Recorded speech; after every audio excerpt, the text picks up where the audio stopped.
Good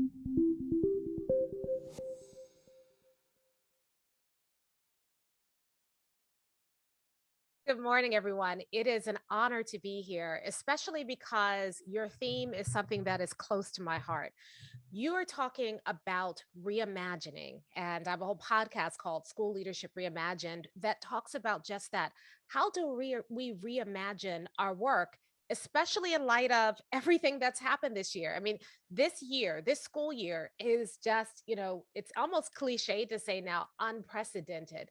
But in a normal school year, we already face so many pressures around helping students achieve, especially when they're coming to school having such profound kind of traumatic experiences from their home. Many of our students are grappling with the ravages of poverty. Many of our students are dealing with family issues, and they're entering into a world that seems more uncertain. Those things happen in a normal year.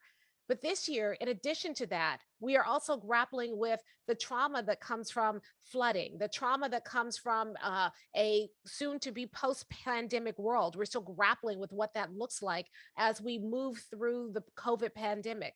There's also additional pressure on you as administrators because of some of the things that are happening politically around mask mandates and things that are happening around equity and access, and you get caught in the middle of those debates and those conversations.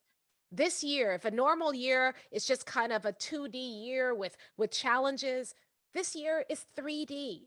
Where before our challenges may have seemed linear, this year they feel almost geometric.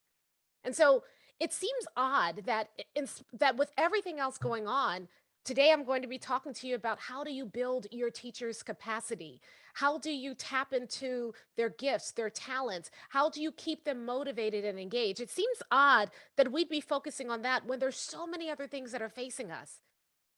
And yet, the only way that we're going to be able to move our school through those challenges successfully is if we build our teachers. And so, what I'd like to do in my time with you today is talk about how do you do that? How do you build your teachers' will and their skill so that they are able to meet the challenges that we are facing? That they're able to do that and still have a positive impact on their students. They're able to do that and maintain their own sanity and their own motivation. How do you do that? And so that's what we're going to be talking about today. I do want to say a couple of things just before we get started, just to give you a couple of caveats. You need to know my bias. You see, I believe with all my heart that any teacher can become a master teacher with the right kind of support and practice. Every time I say that, people say, "Oh, I believe that in theory, but the teacher has to really want to be a master teacher in order for that to happen." Or some people say, "Oh, you're so cute and naive and young, and I thank you for the compliment, but that's not it." Some people will hear me say that and they'll say, "You haven't met Mr. So and so in my building." And then they want to show me that classroom and they're saying, "You're telling me this teacher can be a master teacher?" But hear me out for a second. You see, we tell our teachers that no matter who their students are, once that child is in your classroom, it's your responsibility to help that child learn. We would never let a teacher come into our office and say to us, "You know what? This child is just never going to make it. In fact, take him out my class." We would give that teacher a stern talking to. No, every child. We don't count out any child. We have to find a way to make that child successful. Now, we tell our teachers that, but do we approach our work with teachers with the same attitude? Now, I hear someone saying, I hear it in the ether. Someone saying, "But these are adults. This is their job." I hear that.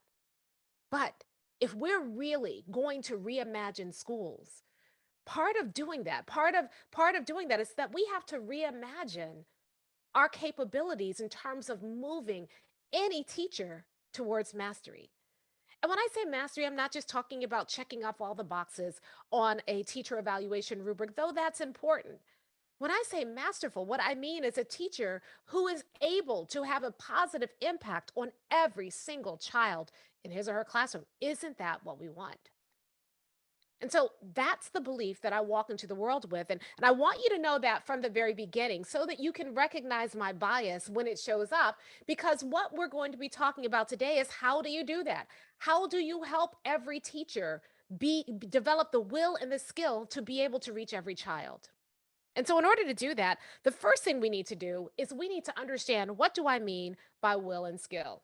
So got a little drawing here on the screen, and this represents every single teacher in your building right now. And if you are not a principal or an assistant principal, if you're not based in a building, if you're at the district level, this represents every teacher. And by the way, every administrator in your district. Everybody is made up of will and skill. Now, we have some people who are low will and low skill. You've met these people, right? You probably have someone like this in your building right now. This is someone who is ineffective in the classroom. And they know they're ineffective in the classroom. And they've stopped caring. And a lot of times we vilify these teachers. We get frustrated. We say they don't care about kids. Why don't they just retire? And indeed, many of them have already retired on the job. And yet these teachers, with the right kind of support, with the right kind of feedback and the right kind of accountability and put into the right culture, even these teachers who have completely checked out, they can improve. The next kind of teacher you have is you have a teacher who has low skill, but they have high will. Now, these are often your younger teachers or your newer teachers. They come into the profession, they're excited about helping students learn. They want to be there and they want to do a good job. These are the teachers who are often staying late, they're working weekends, they're doing their best, and yet they are struggling. And typically they're struggling in something that with regard to classroom management or planning. A lot of your teachers, by the way, who were normally very successful in the classroom, when you had to go to virtual, all of a sudden those teachers became high will but low skill because they were asked to teach in a new environment and under very trying circumstances, right? So you have some teachers who are high will, low skill. Now here's the problem. If these teachers do not get the right kind of feedback and support and accountability and culture from you, that high will, low skill teacher might quickly become a low will, low skill teacher. This is why it's critical for us to be very intentional about the kind of support that we give them. Now, that's the bad news, but here's the good news. If they do get the right kind of support from us, then that high will, low skill teacher becomes what? The high will, high skill teacher. And the high will, high skill teacher is the best teacher in your building. These are the teachers we love. We want to visit their classrooms. A lot of times, these are the teachers whose classrooms I used to go into at the end of the day just to reassure myself that somewhere in my building, good teaching was happening. If I'd had a really tough day, these are the classrooms I go into. These are the teachers who when the pandemic started and we were kind of trying to figure out what to do. These are the teachers who jumped in, who came in with ideas, who figured it out and then shared their resources with everybody else. These are the teachers we rely on the most. And as a result, these are the teachers who are often the most overworked and neglected teachers in our building. We go to these teachers and we say, hey, listen, I know you already have 33 kids in your class.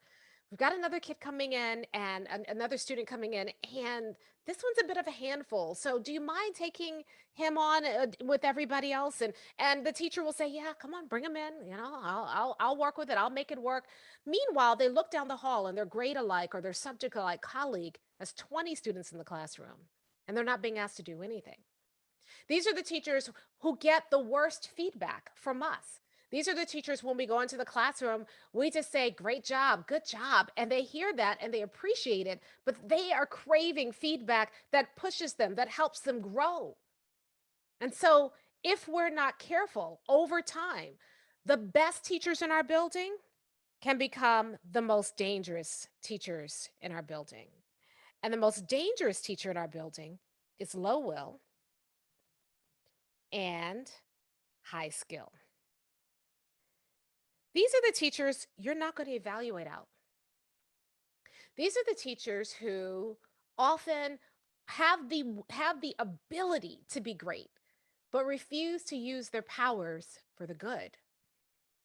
These are the teachers who have developed a little bit of cynicism, or they're just tired.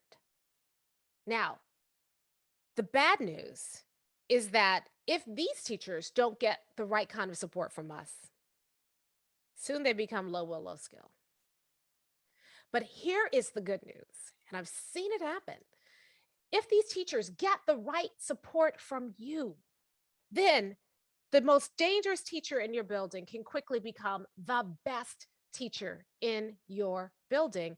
And the difference is all in how you provide them with the right kind of feedback, support, accountability, and culture. Now, a couple of caveats about this. These are not boxes, right? You don't look at a teacher and say, this teacher is uniformly low will, low skill. I am a high will, high skill high school English teacher. I always was. But if you assigned me to teach fifth grade boys PE, I would quickly become a low will, low skill teacher right away. And it's not because anything changed in me, my circumstances changed. And many of you saw this during the pandemic, especially when we were shut down and we were doing remote teaching. You had a lot of high will, high skill teachers who were great in the classroom, who became low will, low skill when they had to teach online. Same teacher, different circumstances. You also had a lot of teachers who stepped up during this time. Maybe they started the year low will. And over the time, because of we were all in this together and because of the culture you've created in your building, their will increased. And so teachers are moving through this all the time, not just for big things like or global things like pandemic. Sometimes those they are dealing with their own personal pandemics. They're dealing with things like a cancer diagnosis. And so one minute I can be high will, high skill, and then I get bad news from the doctor, and all of a sudden I am low will and low skill because I can barely get out of bed in the morning. Sometimes I'm going through a divorce, or I'm raising a teenager, or I'm struggling with some issue outside of school, and that can affect my will and skill. It also could affect my will and skill. I have a group of students who just really inspire me, and all of a sudden my will can increase. Or I work for an administrator who is really supportive, and so my skill can increase. So these are not prisons. Your teachers are always moving through this. Sometimes I move through all four before 10 o'clock, depending on when I've had my coffee. So these are not limitations, but it's really important for you to understand where a teacher is at any point so that you can provide that teacher the right kind of support at the right time to help keep that teacher growing continually. And so, what we're going to talk about now is how you do that. How can you impact teachers' will and skill? And in order to do that, there are really only four ways that you can impact teachers' will and skill. And you've heard me say them already. The first way is feedback. The kind of feedback we give teachers dramatically impacts their will and their skill. We have all been in those feedback conversations that are excruciating. And we've all gotten really timely and valuable feedback from someone at some point that has made the difference between our ability to do a job at a mediocre rate and our ability to do a job at a very good rate. We've all gotten feedback that has helped us grow, and we've also gotten feedback that has demoralized us. So your feedback dramatically impacts the will and skill of teachers. And the next thing is that what kind of support are you giving teachers? Your support dramatically impacts the will and skill of teachers. Giving people the right kind of support at the right time may make the difference between someone who is successful and someone who is drowning and then becomes cynical as a result. Not only that, this word here, which is a dirty word, we're going to talk about it in a second. We do have a responsibility to help people be accountable, but there's a difference. We're talking about reimagining today. We need to reimagine accountability, but done right, it has a significant impact on my ability to do my job and my willingness to do my job. And then the last one, culture. This one, we talk about it all the time. We rarely understand what we mean by it. And we also don't really know how to impact culture. But when you deliberately engineer a healthy school culture, it can have a dramatic impact on your teacher's will and skill. So if you're doing this all the time, the teacher's will and skill is going to be impacted, and it can be impacted for good or it can be impacted for ill. So we need to talk about that. What does it really take? You probably look at this and say, "Okay, Robyn, duh, of course, that's what we do." But what if we reimagined this? What if we looked at this differently? What if we said, okay, yes, we do feedback, we do support, we do accountability, we do culture. But what if we look at it differently? Remember, we talked about this year we're having a challenge that is almost it is almost if our challenges before were two-dimensional, now we're looking at three-dimensional challenges. Well, three-dimensional challenges need a three-dimensional response. And so we're going to talk now about 3D, the 3Ds that make a difference in how you do feedback, support, accountability, and culture. Indeed, these 3Ds help you reimagine what you are already doing to make it way more powerful and have a positive impact on the will and skill of your teachers so that you can tap into who your teachers are and help them grow. So the first D is that your feedback, your support, your accountability, and your culture needs to be differentiated. Now, we know we tell teachers all the time, we have to meet students where they are. We have to differentiate the way that we support our students. And yet, how often are we differentiating the way that we build our teachers? The next thing, the next D that we need, not only does it have to be differentiated, it needs to be developmental. If we are not designing our feedback, our support, our accountability, and our culture in a way that helps teachers grow continually, then we are going to leave our teachers to stagnate. And then the third thing is that it has to be deliberate. We can't, a lot of times we say, oh yeah, I get feedback, and we kind of randomly drop into classrooms and drop teachers a note. But are we giving them feedback that is actually designed to move them forward? And are we designing a process for teachers that is going to show those results? We say we give teacher support, we offer PD days, but are we providing deliberate support that helps teachers grow and show significant and continual growth throughout the year? How do we know that that PD day is having an impact on what's happening in the classroom? We say we offer accountability, but only usually when people are messing up. How do we help people stay accountable so they never mess up? We say that we offer teachers all of these things, but if we're not doing it in a 3D way, is it really making a difference? You see, when you have teachers who get differentiated feedback, first of all, they get what they need and they get it when they need it. And when you give them developmental feedback, you're helping them make consistent growth and you're helping them make tangible growth. And then when you give people deliberate feedback, support, accountability, and culture, what you're doing is you have focus and you stay organized. This is what we call 3D. 3D, feedback, support, accountability, and culture. And what it can do is it can 3x the results that you see from teachers. So I want to spend the rest of my time talking about what that looks like when you are dealing with teachers. And we're going to start out by talking about what that looks like when it comes to the kind of feedback that you are giving teachers.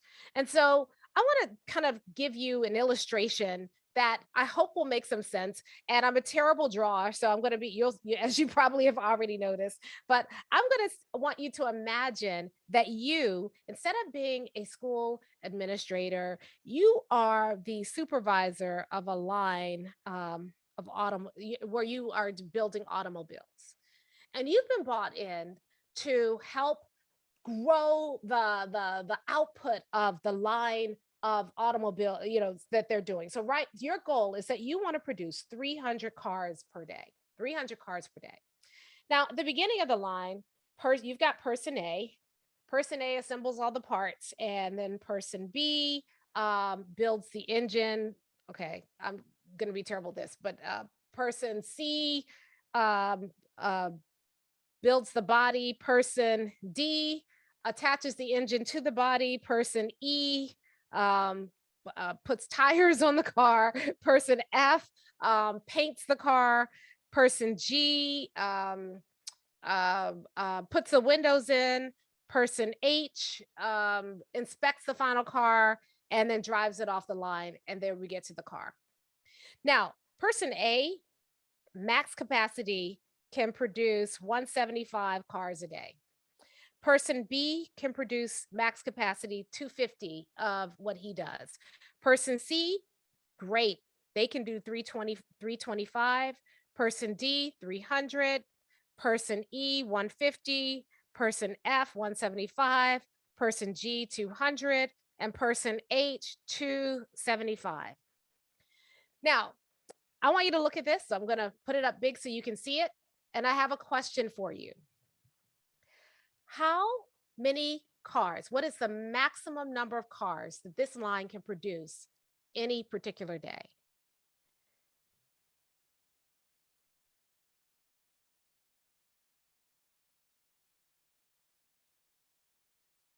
Okay, there it is. That's 175. A is 175. And so I'm seeing it come in the chat, 150. So if I go back and I work with person H, for instance, and I go to person H and I say, hey, listen, you're doing a great job. I really think that if you tweak things, you could get up from 275 to 300. Is that going to change the capacity of the entire line? No. No, if I work with person D and say, you're at 300, congratulations, here's a plaque and I want to recognize you in front of the whole team. Does that change anything happening on that line? No. It's not until I find and I address the 150 that the line changes. Now, let's say I get this 150, this person E, to the point where person E is producing now 200 cars per day. What is now the max capacity of the line? Does the max capacity of the line go to 200? What's the max capacity?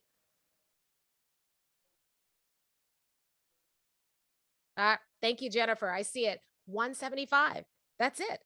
Because the line is only as strong as its weakest link. Now, what does this have to do with differentiated feedback and developmental feedback and deliberate feedback? How does this impact your feedback?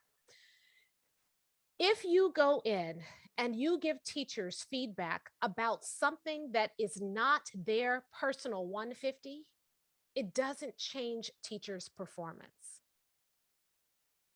So when we reimagine feedback, it has to move from checklist and itemization of what the teacher does to really trying to figure out the root cause.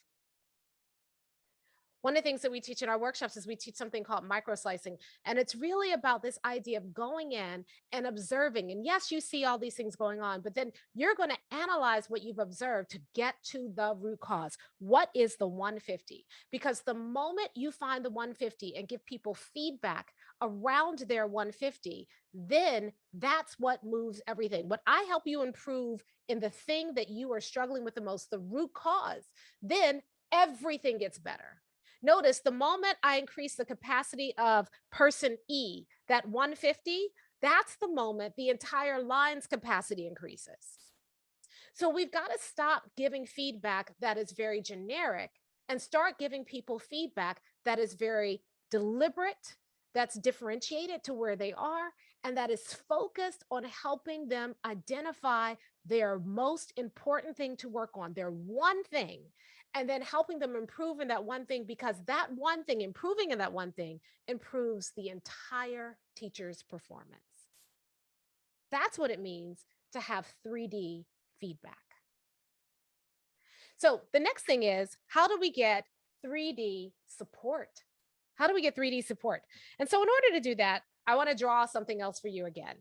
Now, I'm going to use some Mind Steps language. Mind Steps is my company, and we have identified that when it comes to teachers' skill and their will, there really are all four levels. So when it comes to teacher skill, there are four levels of skill. Okay. So the first level is what we call the novice level. Different evaluation systems use different language, but we like novice because it's not punitive. A lot of people say ineffective, underperforming. These are teachers who are really functioning at the level of a novice. There's usually something that's missing in their practice or something that they're not doing, and they lack the experience, the exposure, or the expertise they need to really reach kids. The next level is what we call the apprentice level. And the apprentice level is where the teacher has a lot of things that, they understand some of the basics, but they're really missing that teacher sense. So have you ever been in a classroom and a teacher's teaching and you see the teacher teaching and the teacher's just kind of plowing through the information, regardless of what the students are doing? That's what the apprentice does. They don't know how to adjust their instruction. They have one thing they can do and they do that. And a lot of times their practice is incomplete or inconsistent. Then we have what we call the practitioner. And by the way, this comes from research around building expertise, the different phases that human beings go through when they're building expertise. The practitioner is proficient, but there are some gaps in their practice. And then we have what we call the master teacher. And if you remember from the beginning that I said that I believe any teacher can become this master teacher with the right kind of feedback, support, accountability, and culture. So my goal when I'm working with principals or with teachers is to figure out, how do we help a teacher who may be at this novice level get to master teacher? How do we help a teacher who's struggling get to that level where they're able to reach every child? How do we get our teachers moving in that way? And master teacher is this thing that we have, it's akin to sainthood. I don't see master teacher being that way. I believe a master teacher is someone who can help every single child achieve at or above grade level in their classroom. That's how I define a master teacher. So how do we get teachers there? How do we get teachers able to reach every single child? And by the way, this has implications not just for students' academic performance, but if every child is successful, then you have true equity. If every child is thriving, not just academically, but personally in the classroom, that is true equity.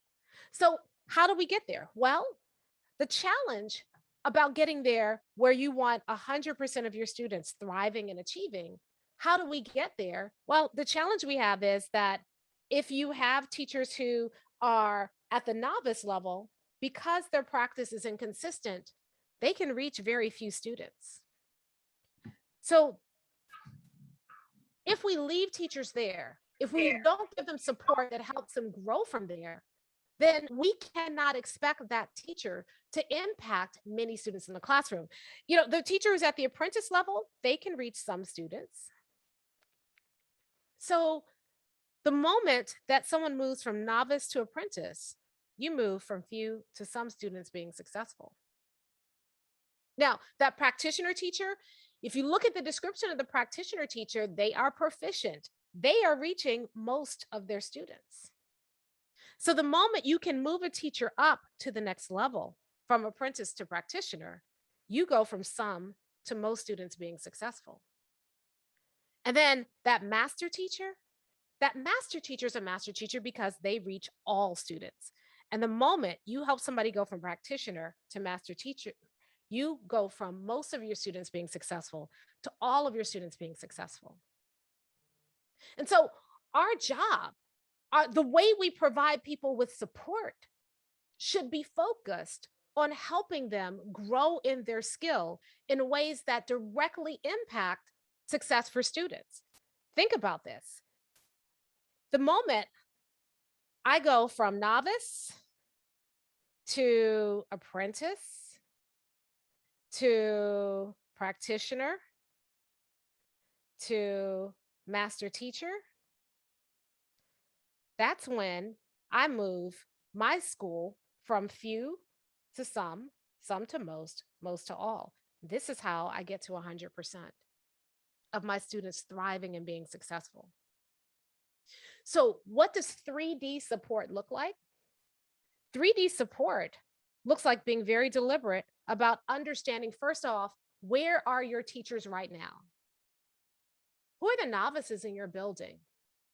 Who are the apprentices? Who are the practitioners? Who are the master teachers? And then the next thing is, how do I help novices grow to apprentices? Apprentices become practitioners, and practitioners become master teacher. Now, here's where it gets really fun.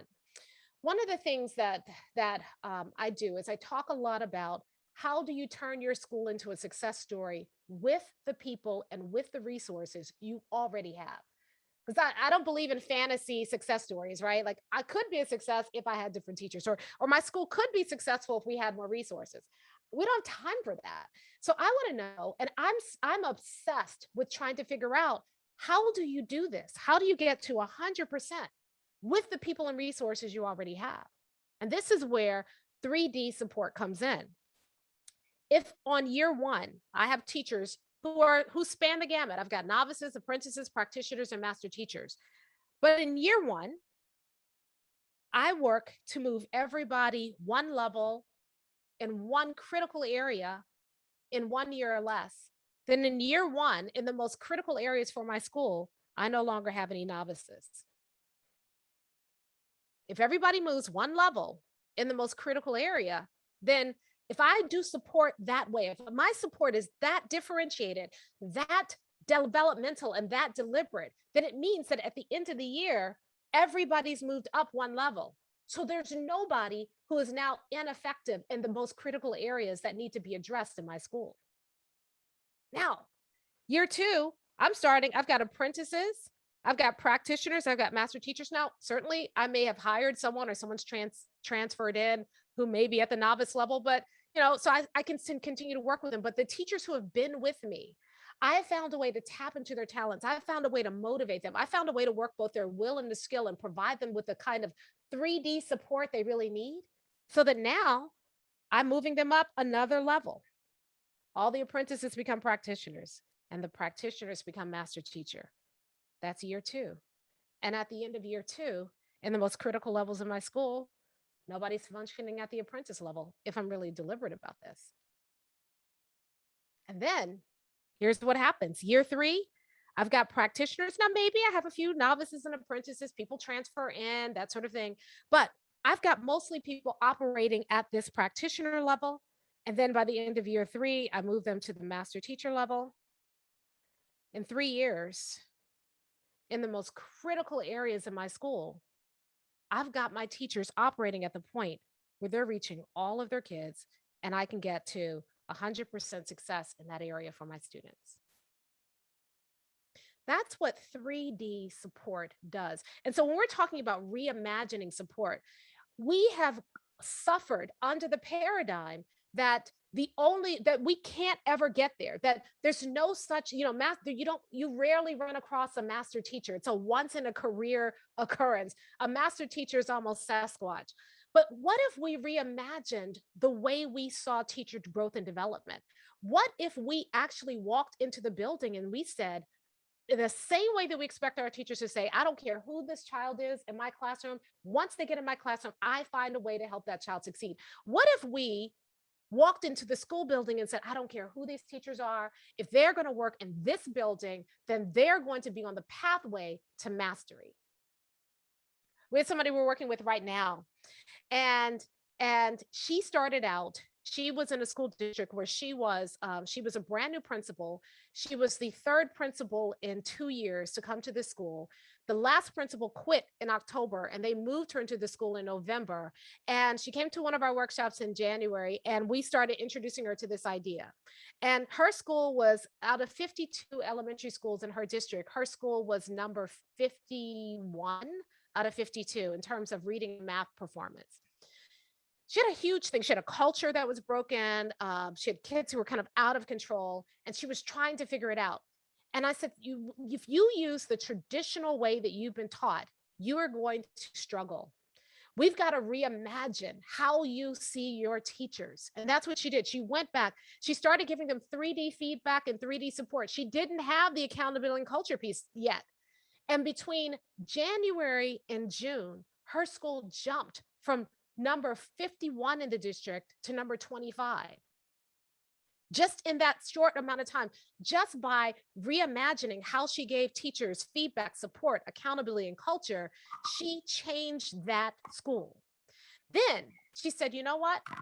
I didn't believe it before, but I believe all these teachers can be master teachers. Now, based on her rubric, none of them were scoring at the highest part of the rubric. And she said, I don't want them to just be master teachers because, I just, wave my magic wand and say, ding, you're a master teacher now. I want them to show tangible growth, tangible evidence of mastery. She started out, she had none. Most of her teachers were, quite frankly, at that novice and apprentice level. And she kept working at it, and she's deliberate about it. She just sent me a text 2 weeks ago, and she said, I'm now at 7 master teachers in my building. 7 out of her staff of 25 are master teachers now. Because she reimagined how she worked with teachers, how she supported them, the kind of feedback she gave them, she was able to help teachers grow in the most critical areas for her school, and her students are benefiting from it.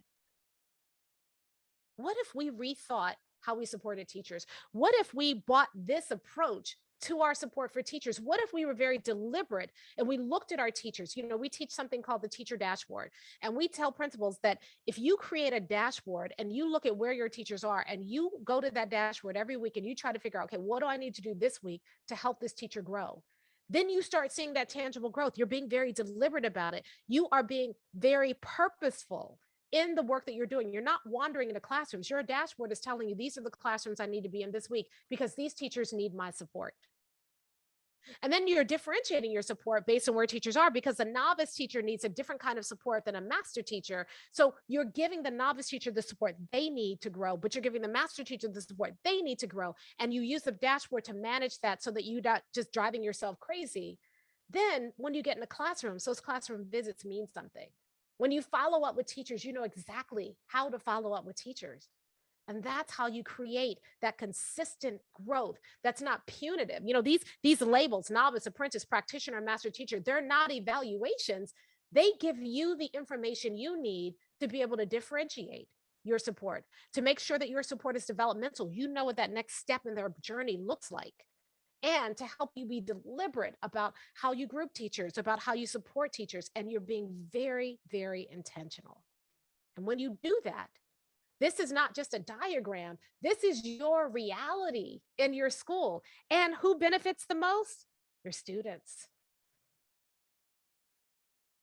So that's what it means to have 3D support.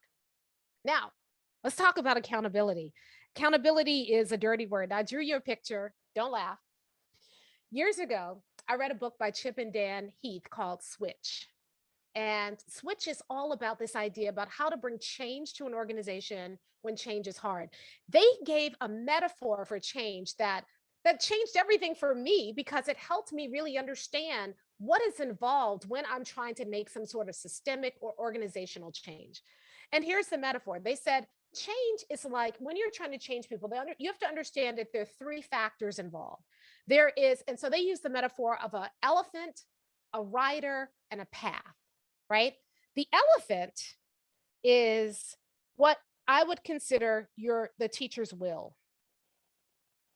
It's big, right? It's powerful. We always think about, you have to motivate your teachers. They may not want to. And you're right, you do. That will exerts a big, powerful approach.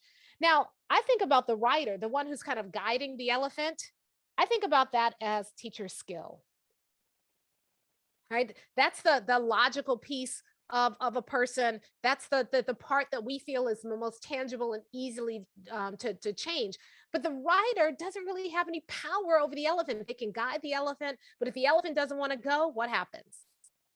And we all know this because we've worked with teachers where we've given them excellent PD and coaching and support, and then they refuse to improve. So we all know this. But they said something else. They said there's a third element that we don't consider, and that's the path. There are a lot of times when you're trying to change the rider, you're trying to logically improve their skill, or you're trying to change the elephant, you're changing the emotions and the will. But there's another piece that we hardly ever tap into, and that's the path. Sometimes you don't need to change the rider or the elephant. You just need to change the path And they are more likely to follow the path than to walk in the grass. Think about it. How many times have you ever been on a college campus and you have walked on a college campus and you want to get from building A to building B? And to do that, it's just right across the yard. But because there's no sidewalk in that grass, you'll walk way out of your way to get to the building because you just naturally follow the sidewalk. So when it comes to accountability, the reason that we often mess up, and this is how we are trained to do, so I don't blame you. This is our training that's taught us.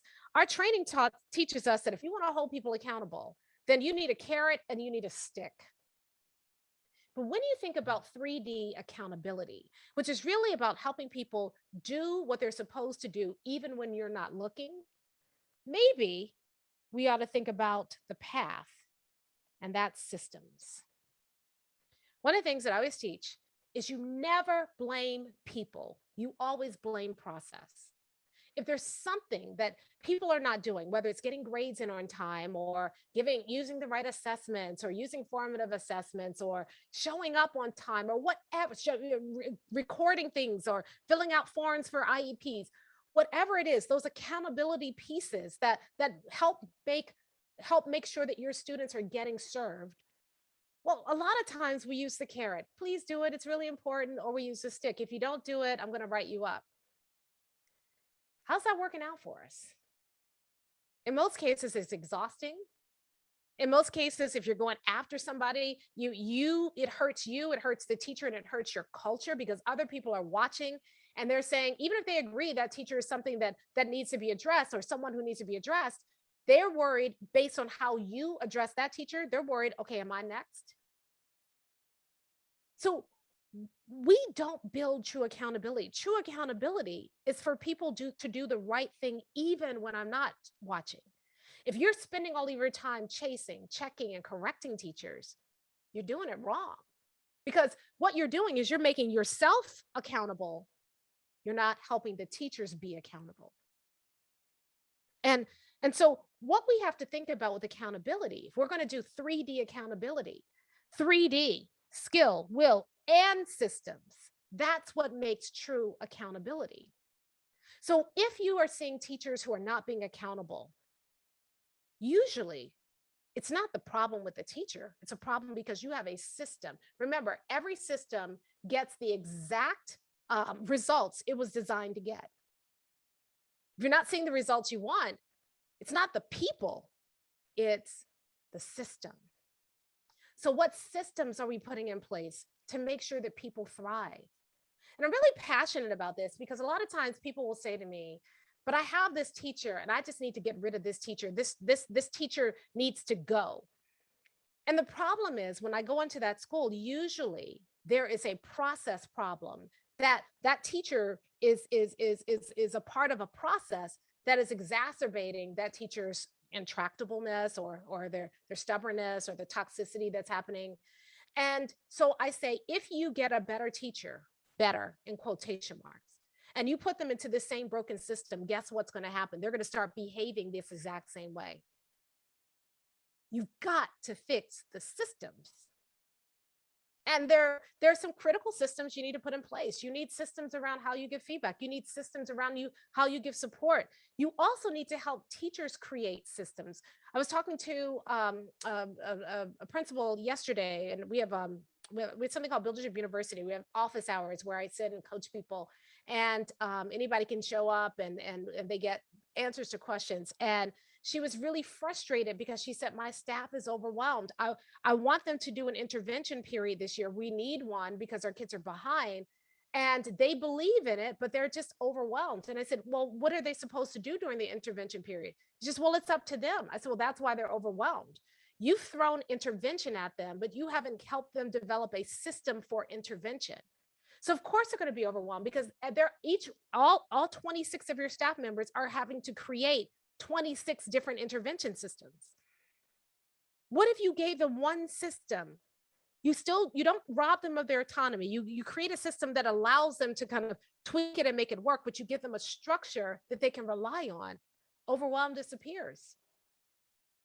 So if we are we're intentional. We do something called system mapping, where we help you say, how do you get results for kids?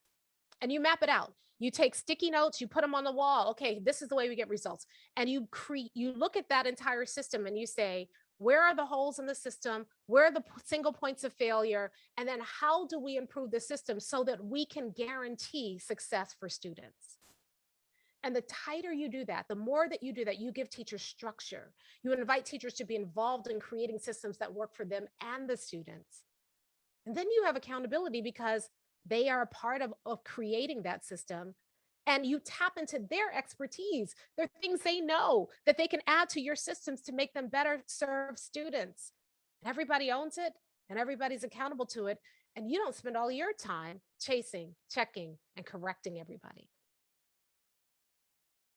And then the last piece is culture. And how do we get 3D culture? Well, culture is, a mentor told me this years ago, culture is our organizational habits plus the stories we tell about them. That's all culture is. We think culture is giving people Starbucks gift cards on their birthday, or having baby showers when people are expecting, or having dress down Fridays. Those are artifacts of our culture, but that's not what shapes our culture. Every organization has habits. We do something with our clients where we actually do a culture audit, and we look at what are the habits that are in your organization and which habits are contributing to toxicity and which habits are contributing to a healthy culture. Let's eliminate or change the habits that are contributing to toxicity, and let's change the stories we tell ourselves about why we do what we do. And when you do that, you change the culture. Now, here's the challenge with the way that we've traditionally been taught to think about not only culture, but about leadership, period. And this is the problem that it creates. When we want to move a school forward, we want to get from point A to point B. In order to get from point A to point B, the range of acceptable behaviors has to narrow. I'll give you a tangible example. Let's say that we want to improve student performance by making sure that we are aligning everything that they do to the standards. Okay. At point A, you've got teachers who kind of slap a standard on a lesson plan. You've got some teachers who are, teaching to the standards. So there's a teacher who's kind of teaching to the standards already. Here's a teacher who doesn't even know the standards. Here's a teacher who kind of sort of, puts the standards on the lesson plan when you're checking, and everybody's in between. Now, the closer we go to standards alignment, some of the habits that teachers have about how they plan are necessarily going to change as we get closer to full standards alignment. This teacher down here who doesn't even know the standards and it just plans ad hoc, as we move towards our goal, at some point, that teacher is going to run afoul of the range of acceptable behaviors. And that teacher has a choice to make. Does that teacher adjust his behavior so that he can stay within the range of acceptable behaviors and get to be with everybody else? Or does that teacher keep going his own way and end up here? And what happens when it's not just one teacher, but it's this teacher up here who's been successful, has his or her own way of doing things, and it's okay. And this teacher here who, up until we get close to B, they get very close to what we want, but they don't quite get there. And all of a sudden, nobody's at B. We've done the work. Nobody's at B at the end. With culture is about defining these ranges of acceptable behaviors, not by creating laws and rules, but by establishing cultural and organizational habits and the stories we tell about them. A lot of times we want to change our culture. So we just announce and decide, or decide and announce rather. And we say, okay, we're going to move in this direction. Now, here's a day of PD to learn this new direction. And here are the new rules. And I'll be in your classrooms with my checklist, checking it off, and go forth and change your behavior. And you know what happens? This. If we really want to shift our culture, the first thing we have to do is we have to tell a new story. Why is it that we want to have standards alignment? What does that mean for us? What does it mean for you as a teacher and for your students when you have that alignment? And then the next thing is, what habits are we doing that are taking us out of alignment? And how do we create new habits that keep us in alignment so that we can all achieve this end for our students? When you do that, culture is not something that is imposed upon teachers or resisted by teachers. Culture is something that is co-created by everybody, and everybody protects that culture. That's 3D culture. So when we do that, when we have this feedback, this support, this accountability, and this culture, and we take the things that we are already doing and we reimagine them and we turn them into 3D feedback, 3D support, 3D accountability, and 3D culture, then we get something magical happening in our schools. And it looks like this. When you create 3D feedback, what you really create for your teachers is a sense of ownership. You're not going in with the evaluation instrument held close to your chest and a teacher sitting there wondering, oh, did I pass? Did I pass? And you hold all the cards. When you have 3D feedback where you're helping the teacher figure out what's my one thing, you're helping the teacher focus on that. You're differentiating that feedback so the teacher can hear it. You are creating developmental feedback that says, here's where you are. Here's the next step you need to take. You're being deliberate about how often you get into that classroom and what kind of feedback you give that teacher. You give that teacher ownership. Rather than giving, that's wrong. You maintain that teacher's ownership over that teacher's own practice. When you give 3D feedback, the teacher owns their practice. When you give 3D support, you create empowerment. Your support isn't going in and saying, oh, you're broken, let me fix you. Your support is saying, here's where you are. Let me help you get to the next step. It's differentiated. I'm not going to give somebody who's at the novice level, master teacher level support. I'm not going to give a master teacher novice support. You know, the master teachers who sit in the workshops and they're bored because they know it already, but they kind of are polite and they endure it. No, the master teacher gets support that they need. So they're growing too. So everybody is growing. I'm going to make sure not only do I differentiate my support, but that my support is developmental. How do I help you get to the next level? I'm not going to give you generic support. I'm going to give you support targeted on where you are so that you can get to that next level. And then I'm going to be very deliberate about my support. It's not ad hoc. It's a part of my plan. I'm sitting down every week. I'm looking at my teacher dashboard. I'm figuring out who needs what, and I'm giving them what they need when they need it. When you do that, you empower your teachers to be their very best. It's one thing to say, I want you to be your best. It's another thing when I give you the support you need to be your best. Thank you. 3D support creates empowerment. Now, when I create accountability that's differentiated, I'm helping everybody kind of understand what systems they need. I'm being very, very developmental about creating those systems with people. And I'm being very deliberate about the way that I implement those systems in my school to set people up for success. Then I get alignment. Everybody is moving down the same path together.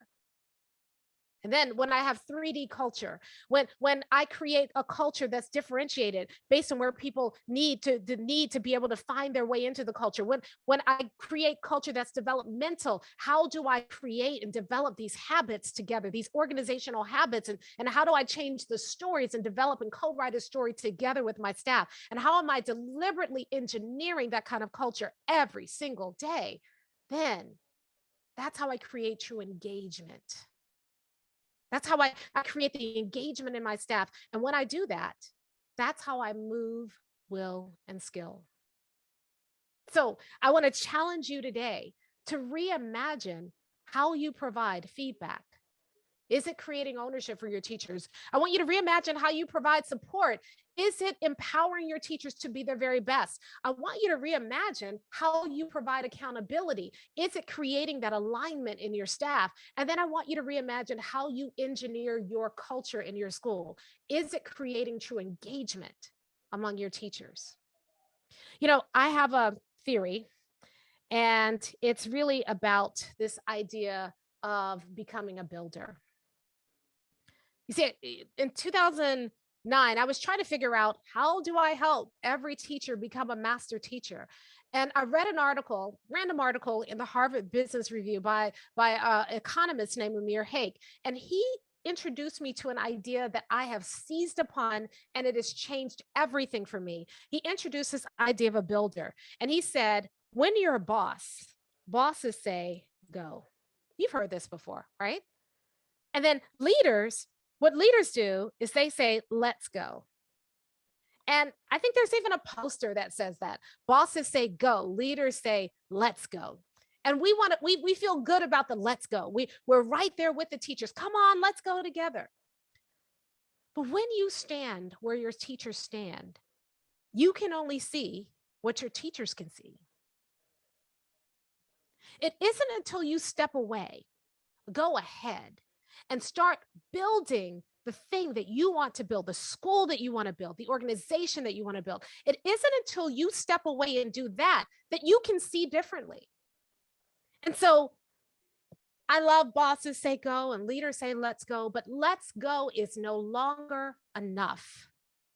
Because if you're going to reimagine something, you have to step away from where you are and step out so that you can see something different, so that you have some materials with which to reimagine. And so bosses say go. Leaders say, let's go. Builders say, come. Builders go out ahead. They don't just reimagine the future. They get started building that better future. And then instead of dragging people towards the future or cajoling and pushing and hurting people towards the future, the builder just starts building. And as you begin to build something better, then you can invite people to join you. And you're not inviting them to join you and sit around and drink lemonade while you build. The moment they join you, they say, what are you building? You say, I'm building a place where every child can be successful. I'm building a school where every teacher can become a master teacher. Would you join me? And then people will say, yeah, that sounds amazing. What do I need to do? You hand them a hammer. They start building. After they start building for a while, they say, what would be great? What if we did this over here? And you're like, that's a fabulous idea. Let's do it. And then other people say, hey, what are you all building? You say, well, we're building this thing. I'd like to do that. Here's a saw. Here's a screwdriver. Join us. And then they start building, and because they are building with you, they are helping you create something even bigger and better than what you reimagined to begin with. And those naysayers, the ones who stand there with their arms crossed and say, that'll never get done. That'll never happen. Well, those naysayers, they after a while, nobody's listening to them because everybody else is over there building. And those naysayers, they will do one of two things. They will either still stand there for a while and try to criticize to no one, and then wander off and find somebody who'll listen to them and leave you alone. Or after a while, they'll say, let me see what's happening over here. And when they come, they say, what are you doing? So we're building a school where every child can thrive. We're building a school where every teacher can be a master teacher. And they say, that'll never happen. You say, well, it's happening. And the closer they get to it, they start to say, wait a minute, this really is happening. And then you say, join us. And before long, they pick up a hammer, they pick up a nail, and they start building with you. That's what it really means to reimagine. So as we go throughout the day and as we go throughout the rest of the year, I want to challenge you to start by reimagining your feedback, your support, your accountability, and your culture, but don't stop there. Reimagine everything. And when you do, you'll be surprised at what you begin to build. Thank you, everybody.